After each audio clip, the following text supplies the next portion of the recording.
रात के 2:17 हो रहे थे। कमरे में मुकम्मल खामोशी थी, लेकिन इसके दिमाग में एक शोर बरपा था। मोबाइल की रोशनी उसके चेहरे पर पड़ रही थी। आंखें थकी हुई थीं, लेकिन हाथ अब भी एक के बाद एक रील को स्क्रॉल कर रहे थे। कभी मोटिवेशन, कभी मीम्स, कभी किसी कामयाब इंसान की वीडियो, और फिर एक एहसास, सब लोग ही आगे निकल गए हैं और मैं बस वहीं का वहीं। इसने फोन बंद किया। कमरे में घुप अंधेरा हो गया, लेकिन दिमाग फिर से चीखने लगा। अगर मैं नाकाम रह गया तो, अगर मेरी जिंदगी कैसे ही एवरेज इंसान वाली रह गई तो। वो करवटें बदलता रहा, लेकिन मसला नींद का नहीं था, मसला इसका जहन था। दिन में वो बिल्कुल एक नॉर्मल इंसान था, लोगों के साथ हंसता खेलता था, काम करता था, लेकिन उसके अंदर एक मुसलसल जंग चल रही थी। फ्यूचर की टेंशन, पास्ट के रिग्रेट्स, इससे कंपैरिजन, उससे कंपैरिजन, हार जाने का खौफ। इसे याद भी नहीं था कि आखिरी बार उसने कब सुकून की नींद ली थी। खाना खाते वक्त फ्यूचर, सोते वक्त पास्ट, लोगों के दरमियान था तो एंग्जाइटी। वो फिजिकली जिंदा था, लेकिन शायद कहीं खो चुका था। और देखा जाए तो यही ट्रेजेडी आज के हर इंसान की है। एक दिन ऑफिस से वापस आते वो गाड़ी में खामोश बैठा था। बारिश हो रही थी और इसने अपने आप से बोला, मैं अपने आप से, अपनी सोचों से थक गया हूँ। और फिर इसे एक किताब मिली, द पावर ऑफ नाउ। पहले इसे लगा कि ये भी कोई आम सी किताब होगी, लेकिन इसने एक लाइन पढ़ी, तुम सिर्फ अपने ख्यालात नहीं हो बल्कि तुम कुछ और हो। वो रुक गया। पहली बार उसके अंदर के तूफान को किसी ने आवाज दी थी, जो सालों से उसके अंदर चल रहा था। इसने दोबारा पढ़ा, तुम सिर्फ अपने ख्यालात नहीं हो। यही वो लम्हा था जब उसने अपने माइंड को ऑब्जर्व करना शुरू किया। कभी किसी इंसान की याद, कभी किसी से कंपैरिजन, कभी किसी से इमेजिनरी आर्गुमेंट। ये सब उसका दिमाग ही तो था। और अजीब बात ये थी कि वो सारी जिंदगी इन आवाजों को ही अपनी हकीकत समझता रहा था। ये रियलाइजेशन अजीब भी थी और आजाद करने वाली। राइटर एकहार्ट टोल हमें द पावर ऑफ नाउ में यही बताते हैं। रूहानी बेदारी की तरफ सबसे पहला कदम यही है कि इंसान अपने जहन से अलग खुद को पहचानना शुरू कर दे। आपने उसकी जिंदगी को बदल कर रख दिया। पहले सिर्फ एक छोटी सी बात उसका दिन खराब कर देती थी, और अब वो खुद से पहले पूछता था, क्या ये वाकई हकीकत है या सिर्फ मेरे जहन की आवाज। फिर उस किताब ने उसे एक बहुत ही डेंजरस हकीकत समझाई। इंसान का ज्यादातर खौफ हकीकत नहीं बल्कि इमेजिनेशन से होता है। साइंस कहती है इंसान के सोचे गए 85% से ज्यादा खदशात कभी भी हकीकत का रूप नहीं लाते। यानी अगर आम अल्फाज में देखा जाए तो 100 में से 85 बार आप जिन चीजों से डर रहे होते हैं वो कभी होती ही नहीं है। फिर उसने गौर किया कि अगर एंजाइटी इन्हीं चीजों की थी जो आदि अभी हुई ही नहीं थी, खौफ, नाकाम हो जाने का खौफ, शर्मिंदा हो जाने का खौफ, ये सब खौफ तो सिर्फ दिमाग में थे। हालांकि हकीकत में उस वक्त वो अपने कमरे में महफूज बैठा हुआ था।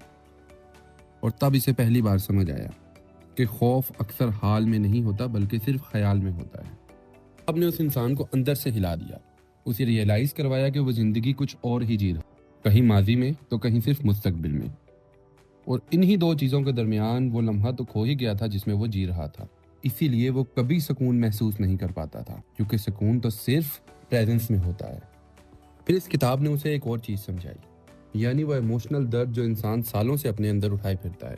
बचपन के जख्म, रिजेक्शन का दुख, कंपैरिजन, फैमिली प्रेशर, ये सब कुछ अंदर जमा होता रहता है। और फिर एक दिन कोई छोटी सी बात इमोशनली एक्सप्लोड कर जाती है। कभी किसी ने सिर्फ एक जुमला कहा और तुम अंदर से हिल गए। वो रिएक्शन इस एक जुमले पर नहीं होता, बल्कि वो तो बरसों के जमाशुदा दर्द का रिएक्शन होता है। इसलिए कभी कभी इंसान गुस्सा मौजूदा शख्स पर नहीं बल्कि अपने माजी पर निकाल रहा होता है। और फिर इसे समझ आया वो क्यों हर वक्त फोन इस्तेमाल कर रहा था। वो बोर्डम से नहीं भाग रहा था, वो अपने आप से भाग रहा था।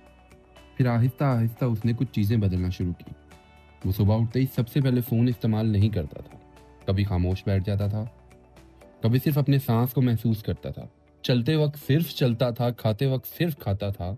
और पहली बार इसने जिंदा होना महसूस करना शुरू किया। कोई बड़ी अचीवमेंट नहीं हुई थी, लेकिन अब इसके अंदर का शोर कम होने लगा था। कम ओवर थिंकिंग, कम फियर, कम कंपैरिजन, और सुकून वो आहिस्ता आहिस्ता वापस आ रहा था, क्योंकि वो जिंदगी को अब माइंड से नहीं बल्कि अवेयरनेस से देखना सीख रहा था। ये सारी बातें उसने किताब द पावर ऑफ नाउ से सीखी थी, जिसने उसकी तरह लाखों लोगों की जिंदगी तब्दील कर दी।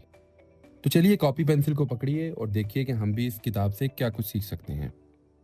और फिर से वही बात कि याद रखिए, आपके 85% से ज्यादा फियर्स सिर्फ फियर्स ही रह जाएंगे, लेकिन आप अपनी जिंदगी का एक बहुत बड़ा हिस्सा सिर्फ उस चीज के बारे में परेशान होते गुजार लेंगे जो कभी होगी ही नहीं। रोज 5 मिनट खामोश बैठना सीखिए।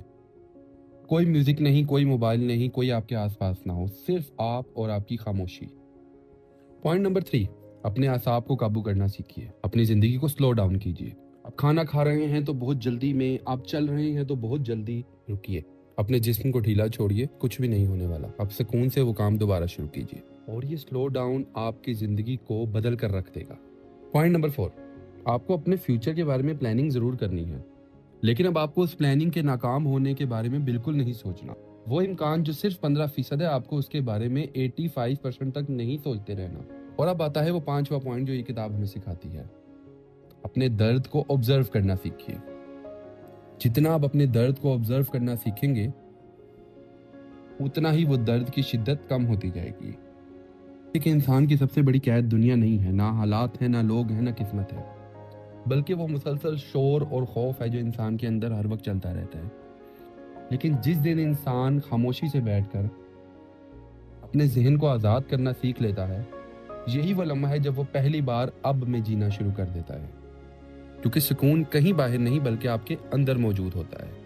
और अगर आप ऐसे ही ख्यालात, किताबों और इंसान के अंदर चलने वाली खामोश जंगों को समझना चाहते हैं तो हमारे इस चैनल को सब्सक्राइब कर लीजिए। हम अगली वीडियो में फिर मिलेंगे किसी नई किताब, किसी नई कहानी और इंसान के अंदर छुपी किसी नई हकीकत के साथ। बहुत